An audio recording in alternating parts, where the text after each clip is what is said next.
আমি কোটি কোটি টাকা আমি রোজগার করতেছি, আমার লাভটা কি? আমার বাপের অবস্থা দেখছস? হ্যাঁ, আমার কাছে কোটি কোটি টাকা আর আমার বাপে গরু দরিলে টানটানি করে, কেমন লাগে?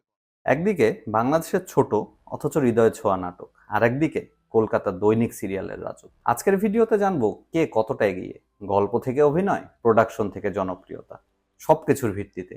ভিডিওটি শেষ পর্যন্ত দেখুন, কারণ শেষের তুলনাটা সত্যি চমকে দেবে। বাংলাদেশের নাটকগুলো সাধারণত 30 থেকে 60 মিনিটের। এক পর্বেই দর্শকের মন ছুঁয়ে যায়, যেমন বড় ছেলে, হার কিপ্টে কিংবা ফুলের নাম শিমুল। গল্পের গভীরতা, বাস্তবতা আর আবেগ মিলিয়ে দারুণ জনপ্রিয়। অন্যদিকে কলকাতা সিরিয়ালগুলোর গল্প দীর্ঘ, মাঝে মধ্যে একঘেয়ে এবং অনেক সময় বাস্তবতা থেকে অনেক দূরে সরে যায়।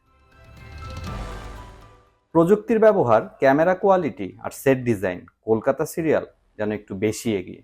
বাজেটে বেশি, তাই তার বড় স্কেলে শুটিং হয়। বাংলাদেশের বাজেট সীমিত হলেও অনেক নির্মাতা কম বাজেটেও অসাধারণ কাজ করছেন।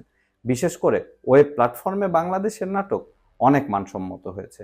আরফান নিশো, মোশাররফ করিম, চঞ্চল, মেহেজাবিন এরা শুধু অভিনেতা না, চরিত্রে ডুবে যাওয়ার এক প্রতীক। কলকাতার নাটকে অনেক ভালো অভিনয়শিল্পী থাকলেও অতিনাটকীয়তা বা ড্রামাটিক এক্সপ্রেশন অনেক সময় বিরক্তিকর হয়ে ওঠে। বাংলাদেশের নাটকগুলো ইউটিউবে 10 থেকে 20 মিলিয়ন ভিউ পায়, ক্ষেত্র বিশেষে 45-50 মিলিয়ন হয়ে যায়। নাটক রিলিজের দিনই ট্রেন্ডিং এ উঠে আসে। অপরদিকে কলকাতা সিরিয়ালগুলো সাধারণত টিভি কেন্দ্রিক, ইউটিউবে ভিউ তুলনামূলক অনেক কম।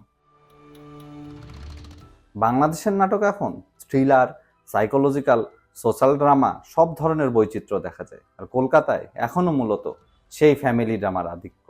তুলনাটা কঠিন হলেও বাস্তবতা হলো বাংলাদেশের নাটক এখন গল্প, অভিনয় ও অনলাইন জনপ্রিয়তায় স্পষ্টভাবে এগিয়ে। তবে কলকাতা সিরিয়ালগুলো টেলিভিশন ভিত্তিক, বৃহৎ বাজারের কারণে নিজেদের অবস্থান শক্তভাবেই দাঁড়িয়ে আছে। দুই বাংলার নাট্য জগতের এই তুলনা হয়তো চলতেই থাকবে।